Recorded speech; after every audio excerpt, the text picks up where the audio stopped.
Capítulo 2. La expedición comenzó con un vuelo desde Dallas el 27 de marzo. Tuve que pasar una noche en Bangkok antes de llegar por fin el día 29 al polvoriento y bullicioso Katmandú, la capital de Nepal. En el aeropuerto internacional de Tribhuvan me fijé en un tipo alto de aspecto muy atlético que esperaba en la cola para pasar la aduana. Asumiendo que se trataba también de un alpinista, me acerqué a él y me presenté. Estaba en lo cierto. Se llamaba Lou Kasiske y era un abogado de Bloomfield Hills, Michigan, que también había ido a Nepal para subir al Everest. Lou y yo nos dimos cuenta enseguida de que todos los alpinistas de nuestro grupo éramos los que más teníamos en común. Ambos éramos profesionales de edad similar y nuestra experiencia alpinística era parecida, así como nuestra posición socioeconómica. Los dos estábamos casados y con hijos, y tanto a su esposa como a la mía no les gustaba que hiciéramos montañismo. A lo largo de las semanas siguientes nos haríamos buenos amigos y compartimos tienda durante la expedición. Nos llevó un buen rato pasar la aduana. Al desconocer cómo se hacen las cosas en Katmandú, cometí el error de sacar el visado de antemano, lo que implicó que tuviera que hacer una cola al menos 10 veces más larga que cualquiera de los que había viajado sin él. Yo fui, con diferencia, la última persona de mi vuelo que salió del aeropuerto.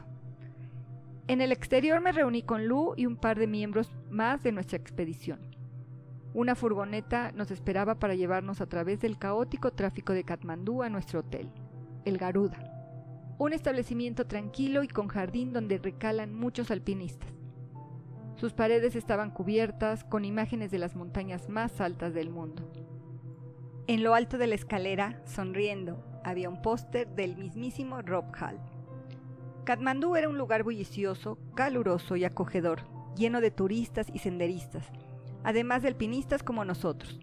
Disfrutamos deambulando por la ciudad, pero no hicimos recorridos turísticos. Yo dejé para más adelante la compra de regalos para los niños y la habitual ofrenda de paz para Pich, al asumir equivocadamente que habría ocasiones de sobra para eso cuando regresara del Everest. 2 días más tarde, Rob Hall nos subió a un helicóptero ruso Mi-17, un cacharro que daba miedo y que nos transportó con mucho meneo hasta Lukla, una aldea nepalí situada a 2.800 metros, desde donde comenzaría nuestra marcha de aproximación al Everest. Recorrer a pie la accidentada región del Khumbu para ir desde Lukla al campo base del Everest lleva aproximadamente una semana. Es territorio Sherpa, valles altos y barrancos profundos donde los nativos, que son unos 20.000, han sido tradicionalmente cazadores, recolectores y han practicado una agricultura y una ganadería de subsistencia. Sin embargo, eso ya no es así. La región del Khumbu, sin carreteras, es ahora territorio turista. Se estima que en 1996 llegaron a Nepal unos 400.000 turistas, muchos de ellos a la zona del Khumbu. Un variado rebaño de extranjeros con las manos llenas de divisas con las que comprar comida y cobijo, artesanía y ocio. Entre todos esos visitantes, los más numerosos, con diferencia, eran personas como yo, extranjeros, con alto poder adquisitivo, comparado con los Sherpas, claro, que llegan cada año a subir el Sagarmatha, la diosa del cielo, como se conoce localmente al Everest. Los Sherpas, gentes de mente práctica, han cambiado sus azadas y sus herramientas de caza por mochilas, para trabajar como porteadores en las expediciones. Hoy, un Sherpa puede ganar $2,000 o más acarreando bultos arriba y abajo durante una expedición típica de montaña que suele durar unos 2 meses. Eso es más de 10 veces la renta per cápita anual en Nepal. La contrapartida, claro, es que ese trabajo es arduo y peligroso. Los montones de piedras levantados en memoria de los fallecidos y que pueden verse a lo largo del tramo superior de la estrecha senda que conduce al Everest, te recuerdan que 1 de cada 3 personas que han muerto en la montaña han sido Sherpas. En la documentada crónica que hizo el periodista John Krakauer en su libro Mal de Altura, sobre nuestra trágica expedición, me describe a mí como un charlatán en la marcha de aproximación.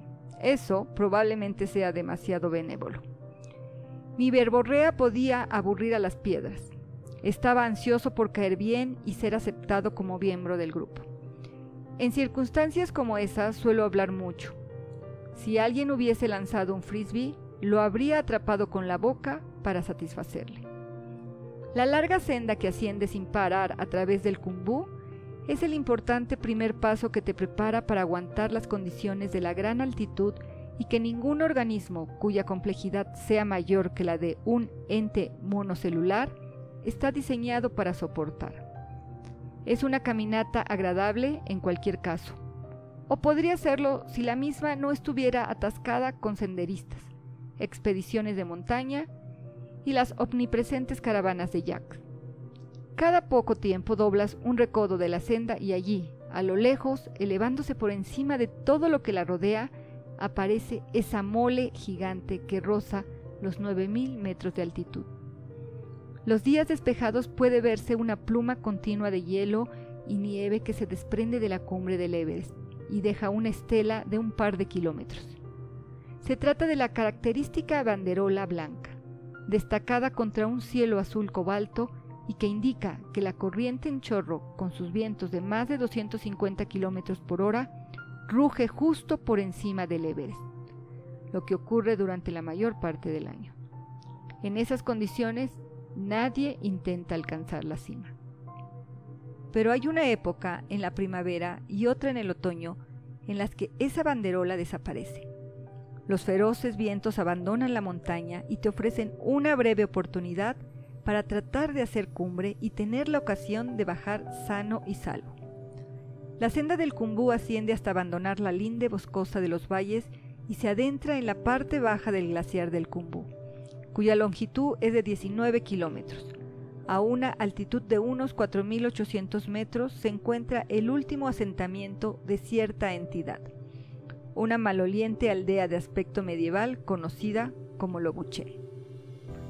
Una de las ironías del alpinismo es que para alcanzar las pristinas alturas tienes inevitablemente que penar antes, pasando por pocilgas como Lobuche.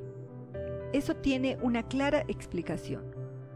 Un asentamiento remoto como Lobuche no se estableció pensando en que llegarían a él hordas de visitantes.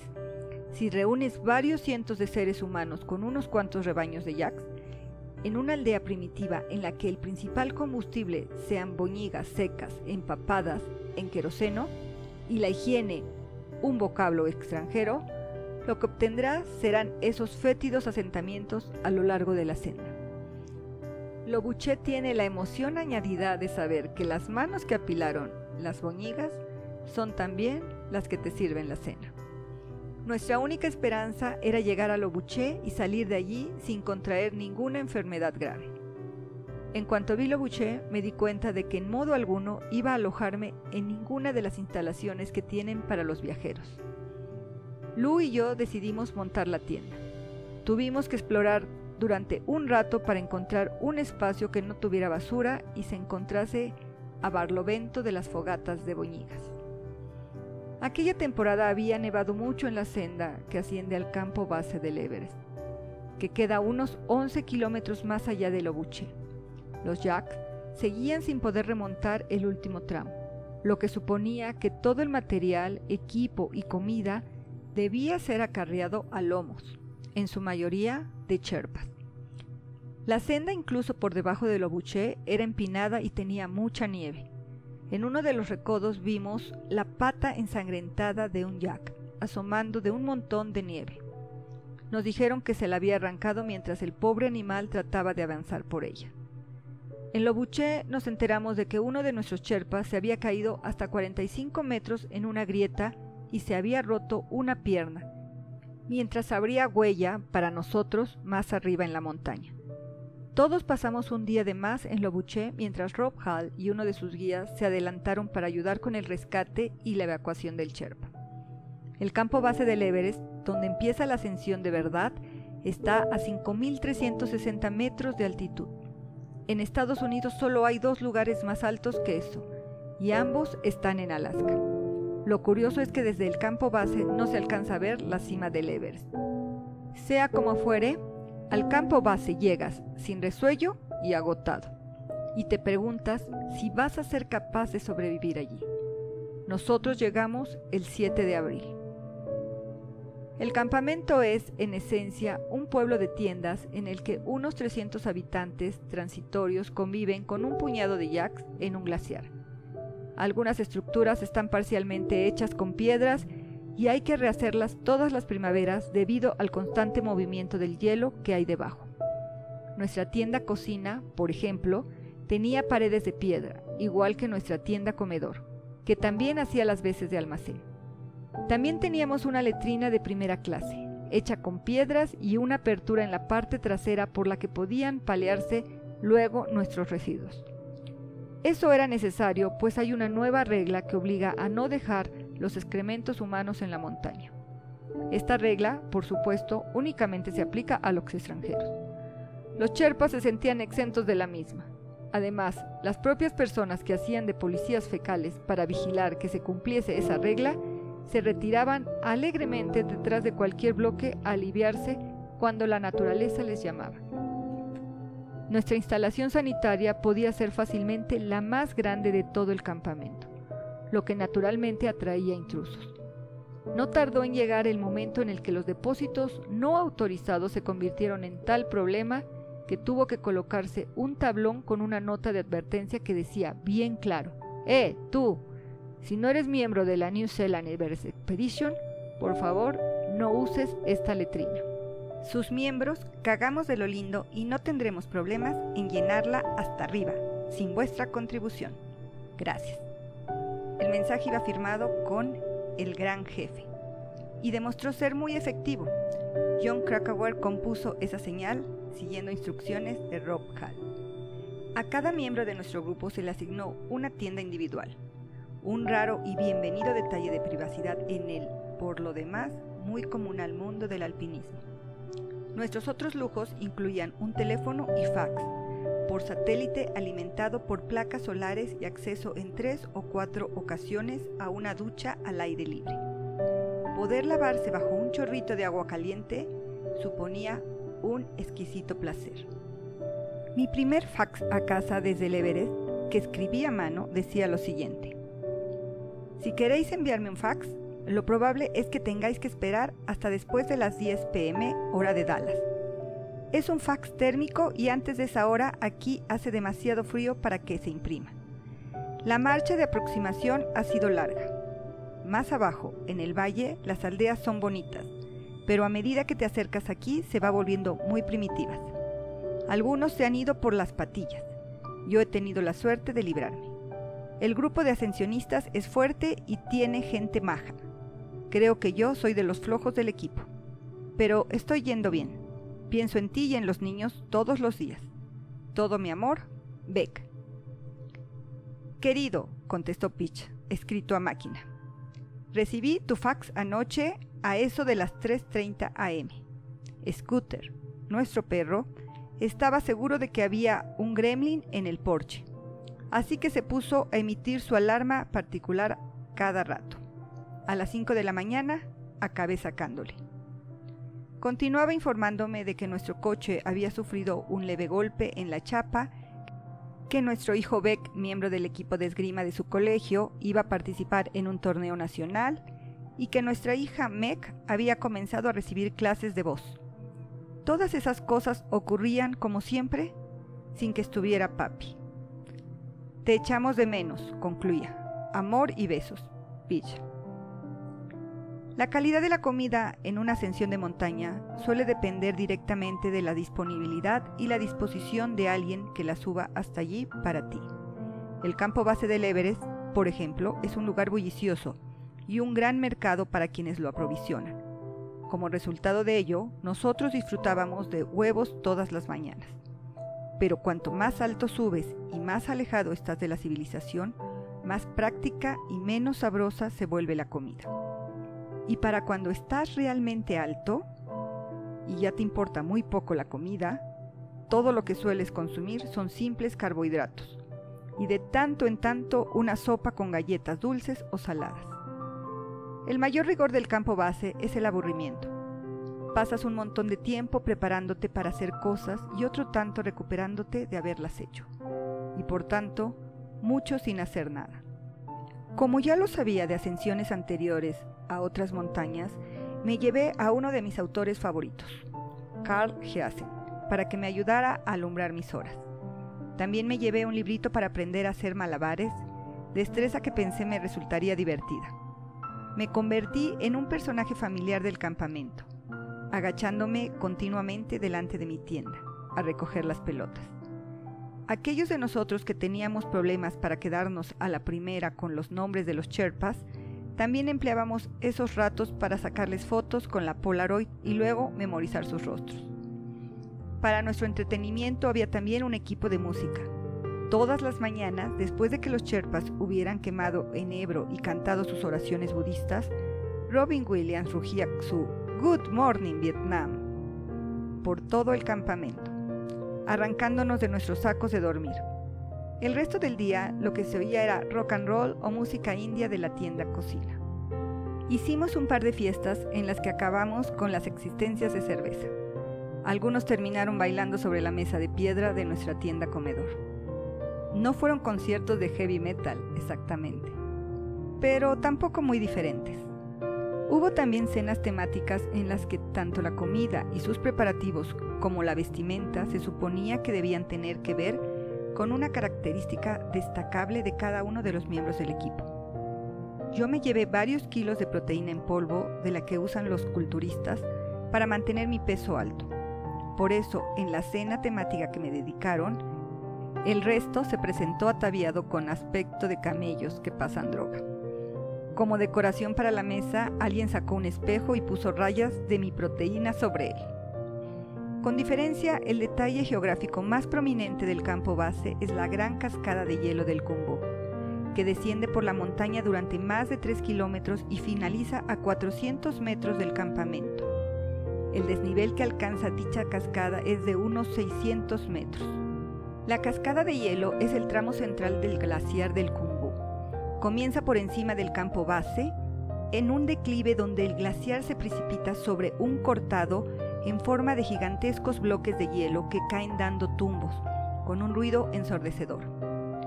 Esos seracs tienen el tamaño de edificios pequeños y pueden pesar centenares de toneladas. Cuando estás dentro de la cascada de hielo, sigues oyendo sus rugidos y estruendos. En verano, todo ese peligroso caos del hielo avanza ladera abajo algo más de 1 metro al día. En 1953, cuando la expedición de Edmund Hillary se encontró con la cascada de hielo del Khumbu, camino de la primera ascensión al Everest, sus miembros bautizaron con nombres coloridos y muy descriptivos los diversos tramos de dicha cascada. Algunos de ellos eran del tipo de la Avenida del Fuego del Infierno, el Cascanueces, el área de la bomba atómica o el horror de Hillary. En 1996 decidimos bautizar a un serac gigante que se había desplomado sobre lo alto de la cascada como la ratonera. Nadie quería ser el ratón aplastado cuando la altamente inestable ratonera se desmoronara de manera inevitable. Te dejaría más triturado que la carne de una hamburguesa. En el campo base, las brutales colisiones de esos bloques de hielo las sientes tanto a través de tus pies como de tus oídos, lo que hace que quienes visitan por primera vez el Everest se queden con la desasosegante impresión de que en el exterior de su tienda se han producido varios terremotos y choques de trenes simultáneamente. Pero eso es únicamente el ruido. El motivo por el que la cascada de hielo del Khumbu te preocupa en el campo base es que se interpone entre tú y la cumbre. Si quieres ascender el Everest con éxito, debes subir y bajar esa zona al menos 5 veces, pasar unas 20 horas en ella, como una hormiga atrapada en el fondo de una máquina de hielo. Uno de los mayores desafíos que requiere la cascada de hielo es el uso de unas escaleras de aluminio para recorrer ese caos de grietas profundas y muros resbaladizos y en precario equilibrio. Ancladas a ese hielo en movimiento y empalmadas unas a otras, esas escaleras tienen un aspecto inestable y como de juguete. Durante las 5 veces que tienes que franquear la cascada del hielo del Khumbu, cruzas aproximadamente 700 de esos puentes hechos con escaleras. tu primera travesía es como una experiencia religiosa, y desde luego no es algo que puedas practicar en casa. Tratas de pasar la cascada de hielo con las primeras luces para poder ver, y antes de que las laderas y neveros que la rodean puedan reflejar directamente sobre la cascada la intensa radiación que produce el sol a gran altitud y que derrite parcialmente y disloca los apoyos de las escaleras, además de aflojar los seracs y hacer que basculen, se deslicen y caigan todavía con más ganas. Un día soleado de mayo en el campo base puede hacer bastante calor. Se cuenta que un termómetro que dejaron al aire libre al sol de la tarde durante la expedición de Hillary registró una temperatura máxima de unos 65 grados centígrados. Por encima del borde superior de la cascada de hielo y también oculto a nuestra vista está el valle conocido como Qum, que asciende gradualmente y se eleva otros 600 metros hacia un inmenso y escarpado anfiteatro que queda encajado entre el Everest a la izquierda y el Lhotse de 8.500 metros en el centro. A la derecha se encuentra el tercero de los tres colosos hermanos que dominan las alturas, el Nuptse, de 7.860 metros. El Qum fue bautizado así en 1921 por George Mallory, quien guió los 3 primeros ataques al Everest, todos desde la vertiente tibetana. Cuando preguntaron a Mallory por qué quería subir a esta montaña, respondió con su famoso «porque está ahí». Puede que fuera también la primera persona en llegar a su cumbre, pero también es posible que no. El 8 de junio de 1924, Mallory, de 38 años, y su protegido de 22, Andrew Sandy Irving, fueron vistos por Noel Odell, uno de los miembros de su equipo, unos 300 metros por debajo de la cumbre y ascendiendo a buen ritmo. Entonces, Mallory e Irving quedaron ocultos por una nube y desaparecieron sin dejar rastro. El destino de Mallory continuó siendo un misterio durante 75 años, hasta mayo de 1999, cuando se organizó una expedición americana con la finalidad específica de buscar el cuerpo del afamado escalador británico. Se le encontró congelado a unos 600 metros por debajo de la cumbre, donde aparentemente había caído. Si George Mallory llegó o no a la cumbre antes de su fatal caída, es un debate inconcluso.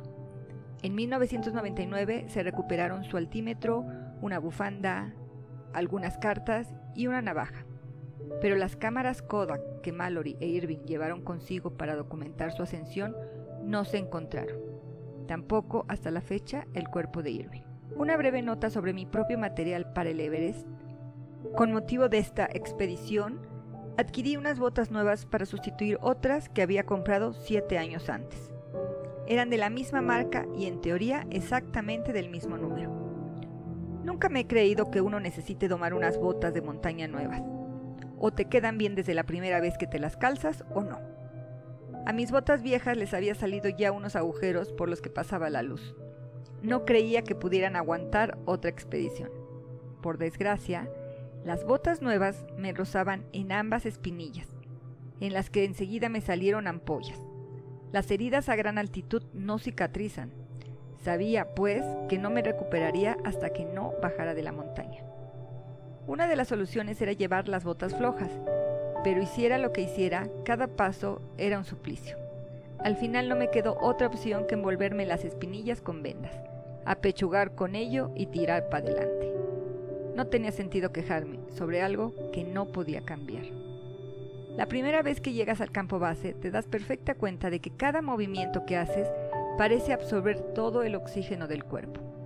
No comprendemos del todo los ajustes que el cuerpo humano hace para adaptarse al estrés de la altitud, pero hemos aprendido algunas técnicas para aclimatarnos a un entorno a gran altitud. Si tú, lectora o lector, te vieras por arte de magia transportada a la cumbre del Everest, tendrías que hacer frente al hecho médico de que en unos pocos minutos dejarías de vivir.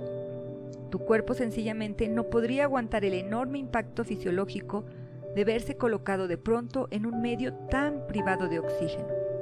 Lo que un alpinista debe hacer, como hicimos nosotros durante varias semanas, es comenzar en el campo base, subir un poco desde allí y volver a bajar, descansar y repetir.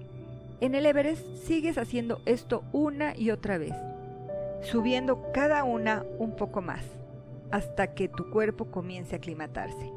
Lo que estás haciendo básicamente es decirle a tu cuerpo: hey, voy a subirme a esta cosa y te voy a llevar conmigo, así que vete preparando. Pero debes ser paciente. Si subes demasiado deprisa, elevas el riesgo de padecer un edema pulmonar de altitud, en el que se te inundan los pulmones de agua y puedes morir a menos que desciendas de la montaña muy rápidamente. Más mortífero aún es el edema cerebral de altitud, que provoca que el cerebro se inflame. Esto puede inducir a un coma fatal a menos que seas evacuado urgentemente. No hay manera de saber de antemano si uno es o no susceptible a esas condiciones médicas.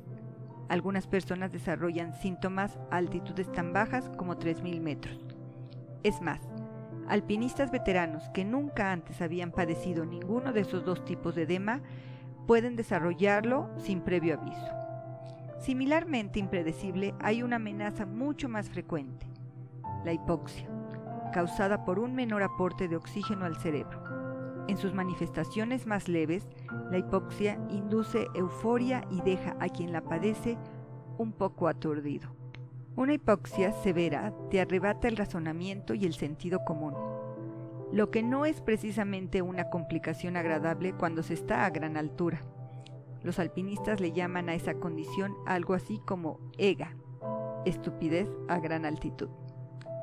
Mi esposa propone su propio y convincente acrónimo, NUTS, de Nothing Under the Sun, o sea, nada bajo el sol. Es decir, que nada bajo el sol haría que ella se subiera ahí. Las técnicas de adaptación a la altitud son de vital importancia para tu supervivencia, y no necesariamente solo a una altitud extrema. Hace tan solo 20 años, la hipoxia provocada por la gran altitud acababa cada año con la vida de 1 de cada 50 senderistas en el Khumbu. Entre las urgencias médicas más raras asociadas con la escalada a gran altitud está una de la que yo fui pionero involuntario y que estuvo a punto de acabar con mi vida, o tal vez la salvara. No estoy seguro. Cada uno de los argumentos tiene justificaciones contundentes. Sobre ello regresaré más tarde. Una de las adaptaciones fisiológicas más importantes a la gran altura son los millones y millones de glóbulos rojos adicionales que tu médula espinal produce en respuesta a la deprivación crónica de oxígeno. Esa capacidad adicional de transporte de oxígeno resulta crítica.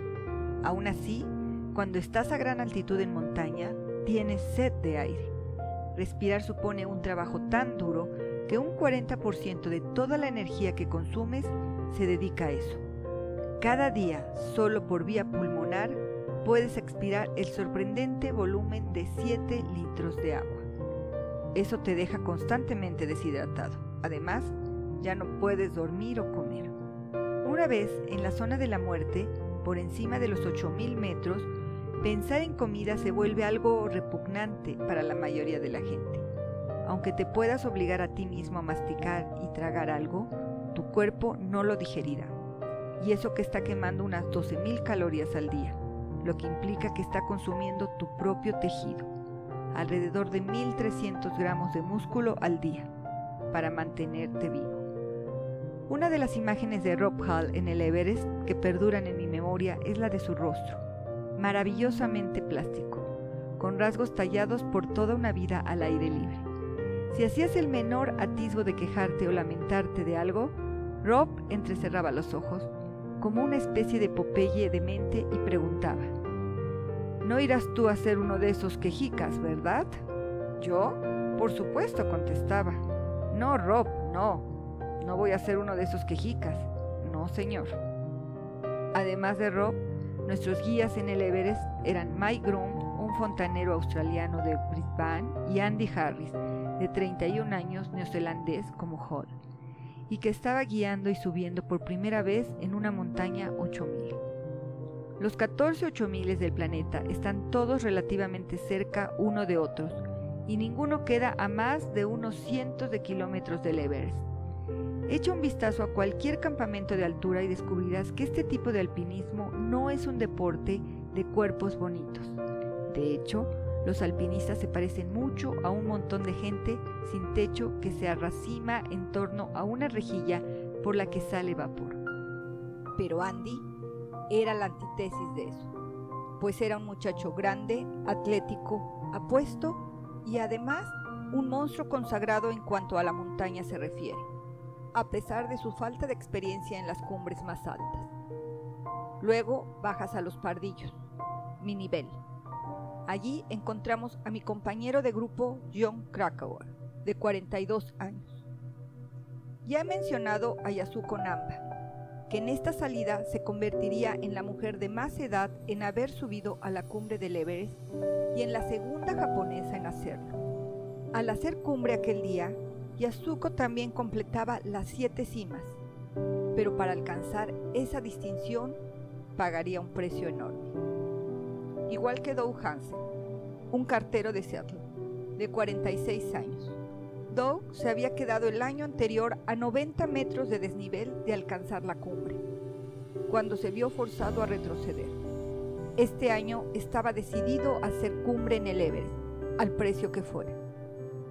Redondeando el elenco de personajes estaban el Benjamín de nuestro grupo de pardillos, Stuart Hutchinson, un cardiólogo canadiense de 35 años, y Frank Fishbeck, un editor de libros caros, ciudadano de Hong Kong, de 53 años, y que también era un caballero de la vieja escuela.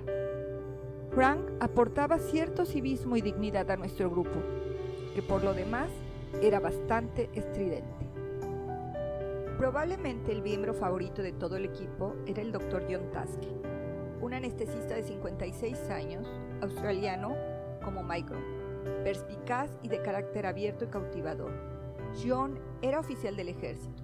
A diferencia de la mayoría de médicos militares, era militar de carrera y adoraba los aspectos más rudos de la vida militar. Nada le hacía más feliz que hacer ejercicios sobre demolición submarina o cualquier tipo de tarea peligrosa.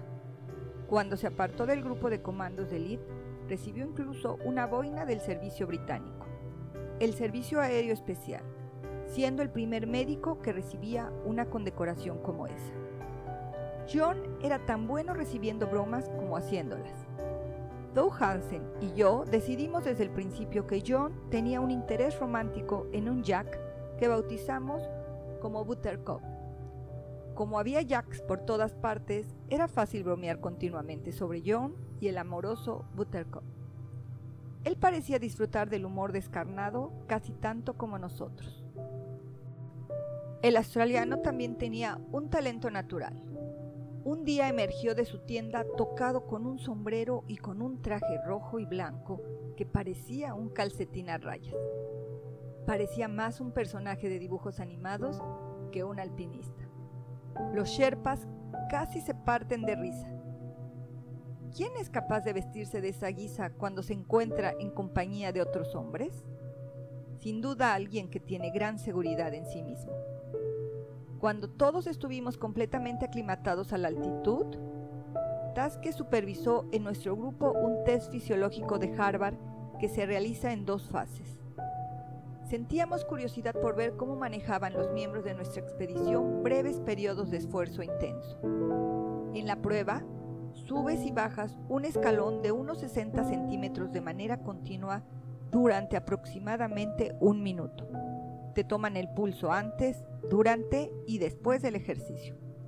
Yo tenía asumido desde siempre que lo que distingue a un deportista bien entrenado es tener un número de pulsaciones bajo y que se mantenga relativamente así, incluso en esfuerzo, y que se recupere rápidamente tras los mismos. 2 miembros de nuestro grupo, Mike Groom y Lucas Siske, tenían exactamente ese patrón. Sin embargo, otras adaptaciones parecían funcionar igual de bien. El pulso en reposo de Jon Krakauer era de unos 110. Con el esfuerzo caía enseguida a unos 60 y luego volvía a subir hasta tal vez 140. Cuando dejaba de subir y bajar el escalón, volvía a caer hasta 60 y volvía a subir hasta 110. Yo en reposo tenía unas 90 pulsaciones. Bajo un esfuerzo, se disparaban hasta 170 o 180 y se mantenían ahí. Tan pronto como dejé el escalón, cayeron a 60 y volvieron a subir hasta 110. Me dicen que ese patrón de respuesta es similar al que se ve entre los Sherpas. Sin duda, queda mucho por aprender sobre cómo reaccionamos ante el estrés a gran altitud. El otro equipo protagonista en la catástrofe del 10 de mayo lo encabezaba Scott Fisher, un carismático e inconformista norteamericano de Seattle. Llevaba el pelo largo, recogido en una coleta, y dirigía un servicio de guías de alta montaña llamado Mountain Madness. Ese nombre resumía bastante bien la alocada filosofía de Scott sobre cómo subir una montaña. En su equipo también estaban Neil Bateman, quien normalmente no ejercía de guía, sino de ingeniero aeroespacial, y el ruso Anatoly Burkry, uno de los mejores himalayistas del mundo. En la sección de pardillos de Mountain Madness había glamour, encarnado en la prominente periodista de celebridades neoyorquina Sandy Hill. Antes de partir hacia el Everest, apareció en la revista Vogue, ataviada de alpinista, y enviaba noticias a la NBC por internet mientras ascendíamos la montaña. Es posible que hubiera ido ese año al Everest en busca de fama, pero lo único que acabaría consiguiendo sería notoriedad. Cuando Sandy regresó a Nueva York, los medios de comunicación se le echaron encima y la retrataron como alguien superficial, sin carácter. Eso es injusto. Sandy era una alpinista fuerte y decidida, y una compañera bastante cautivadora. No fue ella la causa de nuestra calamidad, lo fue la tormenta. También estaban Tim Madsen, que trabajaba en una estación de esquí de Colorado, y el objeto de su afecto, Charlotte Fox, una hermosa chica que desmiente la idea de que el himalayismo sea un deporte para machos amantes de la adrenalina. Yo había hecho montaña con Charlotte en la Antártida y la admiraba mucho, en parte porque sabía que podía dejarme tirado subiendo aunque yo tuviera el mejor día de mi vida. Otro fax a casa. Hemos regresado al campo base para pasar 3 días descansando y comiendo. Sigo estando bien y apenas he tenido un poco de tos seca, pero ninguna infección o problemas gastrointestinales. Estoy convencido de que la atención que presta Rob Hall a la seguridad y el detalle es la mejor que hay en toda la montaña. Te echo muchísimo de menos. Todo mi amor, Becca. Me alegra saber que tuviste una aventura agradable allá arriba, con el resto de los chicos, respondió Pish. Me informaba que nuestro hijo tenía un virus que ponía en peligro su participación en el torneo de esgrima de Kansas City. Estaban redecorando la habitación de Meg. Missy, nuestro otro perro, se había meado encima de todos los papeles que los pintores habían puesto en el suelo. Cuídate, concluía. Amor y besos, Pitch. Mi fax final. Subimos hacia la cumbre pasado mañana. Tengo tiempo de recibir mañana un fax tuyo. Por favor, escríbeme algo. También me gustaría que mi hijo y Meg me enviaran una pequeña nota. Todo mi amor, Becca. Mi hijo declinó educadamente mi invitación de enviarme una nota, pero las mujeres Weathers no. Pitch, me alegra que estés viviendo una aventura y espero que tus indisposiciones sean mínimas. El fontanero está aquí. El drenaje de condensación del aire acondicionado está atascado. Mucho amor, Pitch. Meg, papi, ¿cómo estamos? Yo estoy mejor ahora. Hoy hemos actuado para el cumpleaños de la tía de la señora Porter. Tiene 90 años. Para esto y durante mi recital de piano estaba temblando como hace Missy cuando va al veterinario. Me he cortado el pelo hasta los hombros, cuando está mojado, y me queda un poco por debajo de las orejas cuando se seca. Mamá dice a cenar, tengo que irme. Amor, Meg.